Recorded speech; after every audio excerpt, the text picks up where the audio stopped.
Bismillahirrahmanirrahim. Assalamualaikum warahmatullahi wabarakatuh. Alhamdulillahirabbil alamin wassalatu wassalamu ala asyrafil anbiya'i wal mursalin Muhammadin wa ala alihi wa sahbihi ajmain.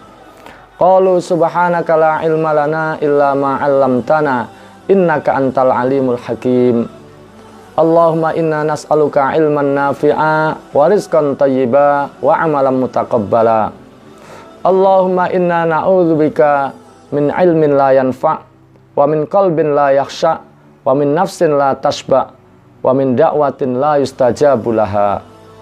Rabbi shrah li sadri wa yassir li amri wahlul 'uqdatam min lisani yafqahu qawli, amma ba'du. Jamaah sekalian rahimani wa rahimakumullah, di kesempatan kali ini kita akan melanjutkan kajian kitab Riyadhus Shalihin, dan kita masih dalam bab pertama, dan pada kesempatan kali ini kita akan membahas hadis yang ke-9. Bismillahirrahmanirrahim. An Abi Bakrah Nufai ibn al-Harith Ats-Tsaqafi radhiyallahu an. Dari Abu Bakrah, yaitu Nufai bin al-Harith Ats-Tsaqafi radhiyallahu an. Anna Nabiyya sallallahu alaihi wasallam qala, bahwasanya Nabi sallallahu alaihi wasallam qala bersabda, idal taqal muslimani bisayfihima, apabila ada dua orang muslim bertemu dengan pedangnya, dua-duanya sama-sama menghunus pedang, fal qatil, maka yang membunuh, wal maktul, dan yang terbunuh, finnar, sama-sama di dalam neraka. Qultu, aku berkata, kata Abu Bakrah, ya Rasulullah, wahai Rasulullah, hadal qatil, kalau yang membunuh masuk neraka wajar, sudah seharusnya, sudah sepantasnya. Fama balul maktul, bagaimana dengan yang terbunuh atau yang dibunuh? Bagaimana kok masuk neraka juga? Qala, maka Rasulullah menjawab, innahu kana harisan ala qatli sahibihi, sesungguhnya dia juga ingin membunuh temannya. Muttafaqun alaih, hadis diriwayatkan oleh Al-Imam Al-Bukhari wal Imam Muslim. Jamaah sekalian rahimani wa rahimakumullah, siapa Abu Bakrah? Abu Bakrah itu adalah kunyah dari seorang sahabat yang namanya Nufai ibn al-Harith Ats-Tsaqafi. Nufai ibn al-Harith Ats-Tsaqafi. Jadi itu kunyahnya. Beliau ini adalah berasal dari Taif. Berasal dari Taif. Kalau dalam kitab-kitab hadis kita akan dapati ada sekitar 132 hadis yang diriwayatkan oleh Abu Bakrah ini. Jamaah sekalian rahimakumullah, di masa kekhalifahan Ali bin Abi Thalib ada peristiwa besar, ada perang Jamal, ada juga perang Siffin. Kalau perang Jamal itu adalah perang yang di satu sisi adalah Ali radhiyallahu an, dan di sebelah sana di pihak yang lainnya adalah ada Ummul Mukminin Aisyah radhiyallahu anha, ada Thalhah, ada Zubair radhiyallahu anhuma. Kemudian juga ada peristiwa namanya perang Siffin, yaitu Ali radhiyallahu an di satu sisi dan kemudian berhadapan dengan Muawiyah radhiyallahu an. Nah, kita Ahlussunnah wal Jamaah memandang kedua peristiwa ini harus tetap dengan pandangan di mana bahwa pihak-pihak yang terlibat yang tadi disebutkan adalah mereka itu adalah para sahabat Rasulullah SAW. Mereka adalah orang yang adil. Mereka adalah orang-orang yang punya kafaah beristihad. Mereka adalah radhiyallahu anhum. Allah ridha kepada mereka. Dan kita tahu bahwa ketika orang yang ahli istihad, orang yang punya kafaah beristihad, mustahid beristihad, dan istihadnya benar, maka dapat 2 pahala. Kalau istihadnya salah, maka tetap dapat 1 pahala. Jadi Ali dan Muawiyah dalam perang Siffin masing-masing berada pada posisinya dengan istihadnya. Begitu pula Ali di satu sisi, di sisi yang lain ada Aisyah, ada Tolha, ada Zubair radhiyallahu anhum. Ya, mereka adalah berada di posisi masing-masing juga dengan berdasarkan ijtihadnya. Dan ketika ijtihadnya benar dapat 2 pahala. Ketika ijtihadnya salah tetap dapat 1 pahala. Jadi pandangan kita pada peristiwa itu adalah seperti itu. Tidak ansih melihat peristiwa itu sebagaimana para penulis sejarah yang kemudian ketika melihat perang Siffin misalnya membenarkan Ali kemudian mencela habis Muawiyah. Nah, ini tidak boleh. Bagaimanapun Muawiyah sahabat. Ya. Begitu pula dalam kasus perang Jamal ya. Bagaimanapun Aisyah adalah istri Rasulullah SAW. Begitu pula Zubair, Tolha adalah sahabat Rasulullah SAW. Jadi tetap harus dengan pandangan bahwa mereka adalah sahabat-sahabat Rasulullah yang radhiyallahu anhum. Nah, dalam peristiwa ini Abu Bakrah ini termasuk sahabat yang memilih i'tizal, memilih untuk tidak terlibat dalam fitnah tersebut ya. Artinya menjauh ya, menjauh dari fitnah tersebut, lebih memilih tidak berpihak kepada pihak manapun dari masing-masing yang terlibat. Ini sikap daripada Abu Bakrah ya. Ada juga yang sahabat yang kemudian pada posisi Ali, ada yang pada posisi Muawiyah ya ada.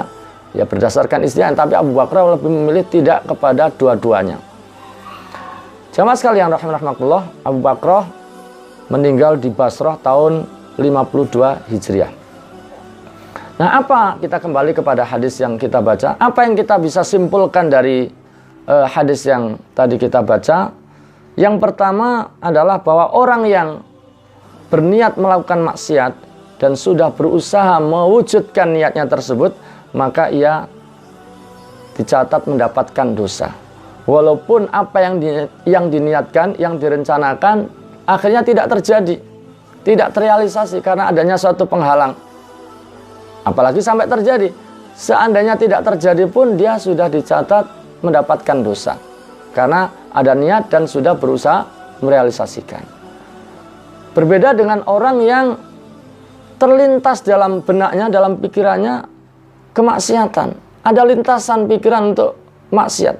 Maka selagi belum berubah, ya, belum berwujud perbuatan, belum berwujud ucapan ya, maka belum dianggap sebagai dosa. Nah, tentu cakupan maksiat yang dimaksud tidak hanya soal bunuh-membunuh, tapi tentu dalam cakupan yang luas ya. Misalnya ada orang yang punya niat mencuri, merampas ya. Dia punya niat itu dan sudah berusaha merealisasikan niatnya tersebut. Sudah mengintai apa yang mau dicuri, apa yang mau dirampas ya. Sudah mengendap-endap, sudah menuju lokasi, pas mau melaksanakannya kepergok oleh yang punya, kepergok oleh massa, akhirnya ditangkap, bahkan kemudian digebuki, bahkan ada yang ya dikeroyok rame-rame sampai meninggal ya. Yang bahasa orang dia adalah korban pengeroyokan massa, penghakiman massa, meninggal ya.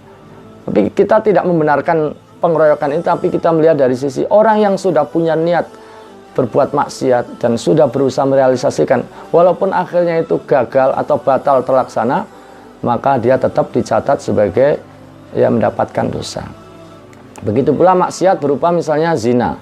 Orang yang berniat untuk berzina, ya, ada niat dan dia sudah berusaha merealisasikan niatnya dengan cara misalnya dia sudah pesan tempat hotel, ya, pada waktu yang telah ditentukan. Ya, orang yang mau diajak zina juga sudah dihubungi. Pada saat waktu yang hendak dia melakukan zina tersebut, ternyata ada razia, ada Satpol PP sedang razia, dia ketangkap, dia digiring ke kantor, ya, bahkan kemudian diadili misalnya. Nah, zinanya tidak terlaksana, tapi dia sudah punya niat, sudah berusaha merealisasikan, tapi tidak terjadi karena adanya satu penghalang. Betapapun demikian, maka dicatat sebagai dosa, ya, walaupun tidak terlaksana, apalagi sampai terlaksana. Begitu pula misalnya seseorang punya niat menipu orang, ya, misalnya mengurangi timbangan, bagi pedagang di pasar atau di mana saja mengurangi timbang misalnya, dia sudah berniat mengurangi timbangan, ya, bahkan memang sudah biasa, dan bahkan dia sudah meletakkan pemberat di timbangannya. Pada saat melakukannya, ternyata yang beli melihat apa yang dilakukan, akhirnya batal lah rencananya. Bahkan dia tidak jadi dapat keuntungan karena pembelinya nggak jadi beli. Nah, tapi dia sudah dapat dosa karena sudah ada niat dan sudah berusaha merealisasikannya. Nah, ini tentu bisa ditarik dalam maksiat-maksiat yang lainnya ya, dalam bentuk-bentuk yang lainnya. Nah, jamaah sekalian rahimani wa rahimakumullah, kita kembali kepada hadis tadi tentang pembunuhan tadi, bahwa orang yang sudah berniat membunuh dan sudah berusaha merealisasikan niatnya tersebut ya, ditandai dengan membawa alat, entah itu pedang, entah itu martel, entah itu senapan atau balok ya. Tapi akhirnya dia justru yang terbunuh ya, tidak terlaksana pembunuhannya, maka walaupun dia terbunuh, dia juga masuk neraka sebagaimana yang membunuh tadi ya, sebagaimana yang membunuh tadi, sama-sama masuk ke dalam neraka karena dia sudah ada niat ya, sudah ada niat ya, bahkan seakan dia sudah sebagai pelaku, sebagai pembunuhnya. Jamaah sekalian rahimani wa rahimakumullah, dia tidak bisa melakukannya karena kalah cepat saja, karena kedahuluan saja. Nah, kasus ini tentu berbeda dengan kasus yang misalnya ada orang diserang oleh orang lain, mau dibunuh, mau disakiti, kemudian dia membela diri. Ya, karena membela diri dia ditusuk misalnya, atau ditembak misalnya, atau dipukul sama balok, akhirnya yang membela diri tadi itu meninggal, mati. Maka orang yang membela diri tadi itu matinya adalah mati syahid. Ya, dia membela diri, matinya karena membela diri. Atau membela hartanya, dia mau dirampok, dirampas barang miliknya, HP-nya, uangnya, motornya, kemudian dia bela hartanya, dia lindungi, dia pertahankan, akhirnya dia dibunuh, maka dia matinya adalah mati syahid. Begitu pula dia meninggal karena membela agamanya, atau meninggal atau terbunuh karena membela kehormatan keluarganya yang tidak dinodai ya. Maka orang yang seperti itu ya, terbunuh karena membela kehormatan keluarganya, maka matinya adalah mati syahid. Sebagaimana Rasulullah Shallallahu Alaihi Wasallam pernah bersabda, "Mangkutila duna malihi fahuwa syahid." Siapa yang terbunuh karena membela hartanya, maka dia syahid. Wa mangkutila duna dinihi, siapa yang terbunuh karena membela agamanya, fahuwa syahid, maka dia syahid. Wa mangkutila duna damihi, siapa yang terbunuh karena membela diri, ya, fahuwa syahid, maka dia syahid. Wa man qutila duna ahli fahuwa syahid, dan siapa yang terbunuh karena membela keluarganya, maka dia syahid. Tentu syahid yang dimaksud di sini adalah dia mendapatkan keutamaan mati syahid di akhirat nanti ya, digolongkan sebagai orang yang mati syahid ya, yaitu di yaumil akhir nanti.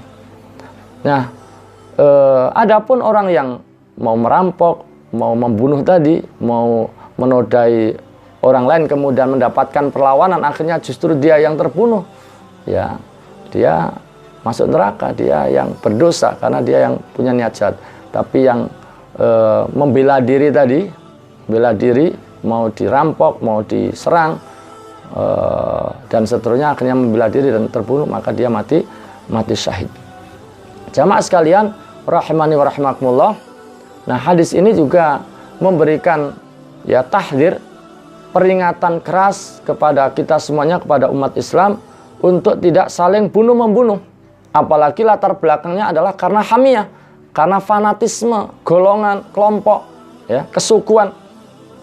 Karena tindakan saling membunuh di antara umat Islam ini akan membuat umat Islam menjadi lemah, ya, menjadi semakin lemah, dan akan membuat musuh semakin kuat dan mudah menguasai kaum muslimin.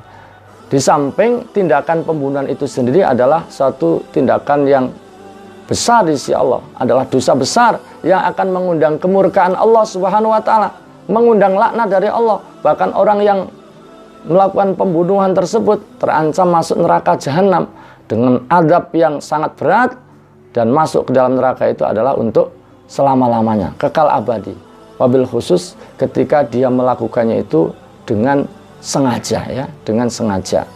Karena Allah Subhanahu wa taala berfirman, "Wa may yaqtul mu'mina muta'ammida fajazaohu jahannam." Ya, siapa yang membunuh seorang mukmin dengan muta'ammida, dengan sengaja, maka fajazaohu, maka balasannya adalah jahannam.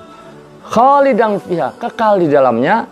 Wa ghadiballahu alaihi, Allah murka kepadanya. Wa la'anahu, Allah melaknatnya. Wa addalahu azaban azima, ya, dan Allah sediakan baginya azaban, azab yang azima, yang besar, ya. Jadi orang yang membunuh seorang mukmin dengan sengaja, maka balasannya adalah neraka jahanam.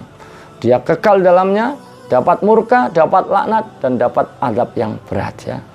Mudah-mudahan kita semuanya umat Islam dilindungi oleh Allah dari dosa besar ini, dosa saling bunuh-membunuh di antara umat Islam, ya. Karena ini akan melemahkan, ya, umat Islam, dan juga akan mengundang murka dari Allah Subhanahu wa taala, mengundang azab yang berat di sisi Allah Subhanahu wa taala. Mudah-mudahan hadis ini bermanfaat dan penjelasan ini memberikan faedah buat kita semuanya, dan insya Allah kita akan lanjutkan di lain kesempatan. Assalamualaikum warahmatullahi wabarakatuh.